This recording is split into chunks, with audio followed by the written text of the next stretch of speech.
Oke, Assalamualaikum warahmatullahi wabarakatuh. Selamat pagi dan selamat sore ya.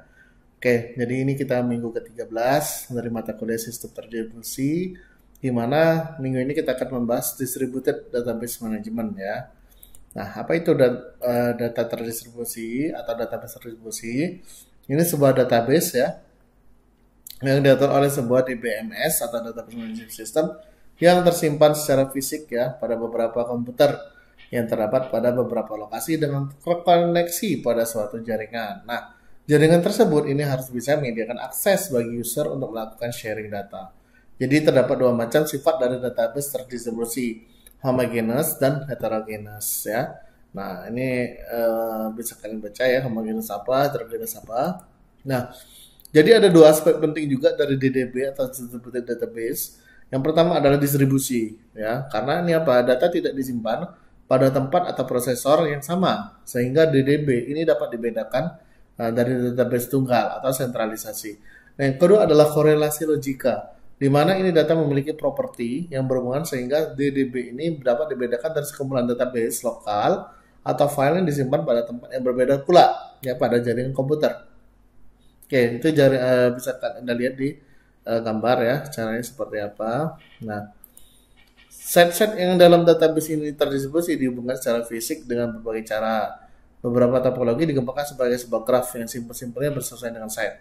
Nah, contohnya beberapa konfigurasi digambarkan sebagai di layar Anda ya. Ada namanya fully connected network, jadi yang satu berhubungan dengan satu yang lainnya. Partially connected network, ada beberapa yang berhubungan, namun ada yang juga yang tidak berhubungan. Ada tree structure network yang berhubungan seperti pohon ya, ada ring network, dia melingkar, dan ada star network. Ini sepertinya sebetulnya sama dengan kayak topologi juga ya. Ada topologi star, topologi ring, ya, ada topologi fully, nah seperti itu.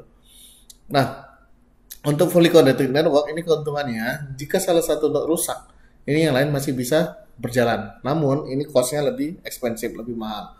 Nah, kerugiannya ini kontrol manajemen tidak akan terjamin. Nah, yang kedua adalah partially connected network. Ya, gimana ini keuntungannya reliability-nya rendah, biaya dapat ditekan, sedangkan kerugiannya ini kontrol manajemen tidak terjamin juga. Nah, untuk tree structure network ini keuntungannya bersifat sentral ya, karena dia sentral. Jadi kontrol manajemen lebih terjamin. Nah, namun kerugiannya kalau ada node yang rusak, misalkan pusat A ya, ini semuanya akan rusak ya. Nah, untuk catatan, setiap proses ini dimulai dari bawah kalau tree ya. Oke, jadi tadi untuk fully connected network, jadi keuntungannya kalau salah satu node rusak ya. Nah, beda dengan ring network ya. Jadi keuntungannya ini rusak satu, yang lain itu masih bisa berjalan. Nah, namun kerugiannya kontrol manajemen ini kurang terjamin karena sifatnya desentralisasi. Nah, untuk tipe star network atau topologi star ya, jadi keuntungannya kontrol manajemen ini lebih terjamin karena bersifat centralized ya tadi, terpusat. Terus reliability-nya rendah. Nah, kerugiannya ini kalau pusat rusak nih ya, jadi yang lainnya juga akan bisa rusak. Nah, itu untuk topologi star network. Oke. Nah, jadi untuk distributed DMS sendiri ini merupakan sistem software yang dapat memelihara DDBS ya, dan transparan ke user. Nah, DDBS ini merupakan kumpulan dari file yang dapat disimpan tersendiri ya di setiap node dari jaringan komputer. Nah, untuk membentuk DDBS sendiri, ini file tidak seharusnya ya berelasi secara logika saja, namun ada struktur di antara file dan akses data bukan merupakan hal yang khusus. Nah, jadi keuntungan dari DDBS ini ada otonomi lokal ya, terus meningkatkan kinerja, terus meningkatkan reliability atau availability, ekonomis ya, terus expandability dan shareability. Nah, itu keuntungan dari DDBS. Namun kerugiannya pun ada ya. Kerugiannya misalnya apa? Pertama, kurangnya pengalaman ya, terus ada kompleksitas karena masalah DDBS ini lebih kompleks dibandingkan dengan manajemen database terpusat, terus biaya ya, terus kontrol distribusi, terus keamanan security ya. Nah, jadi kalau untuk keamanan ini akan mudah mengontrol database yang terpusat. Dalam sistem database distribusi, jaringan ini membutuhkan keamanan tersendiri.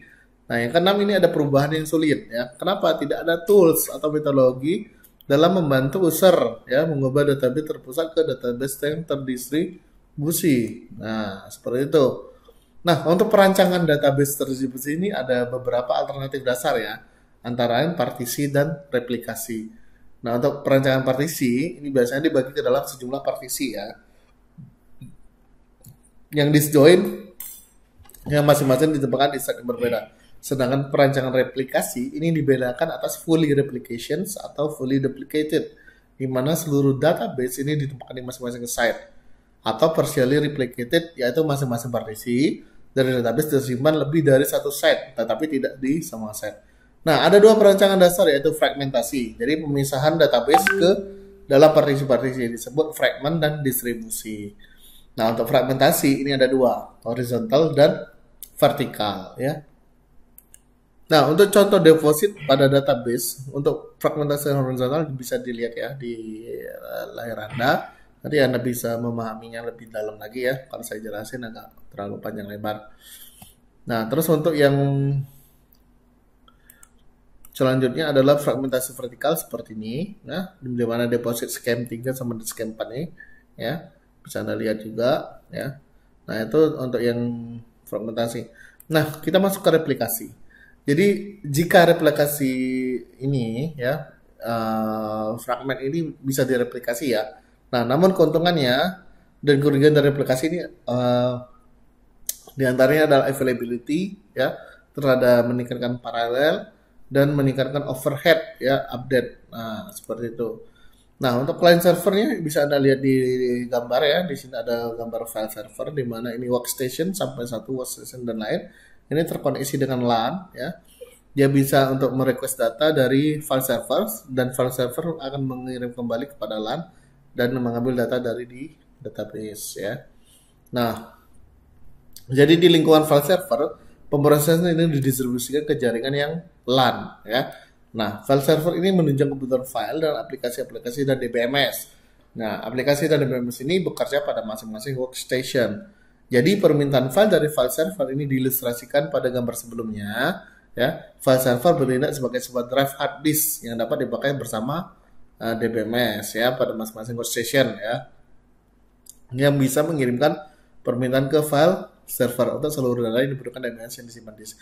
Misalkan contoh ya, select fname ya terus ename from b staff s misalkan di situ where b.bno ya, sama dengan sno n b.strip sama dengan strip apa constraint ya 163 main state. Nah, jadi file server ini tidak mempunyai pengetahuan SQL, jadi DBMS ini harus meminta file-file yang berhubungan dengan relasi branch ya dan staff dari file server tersebut.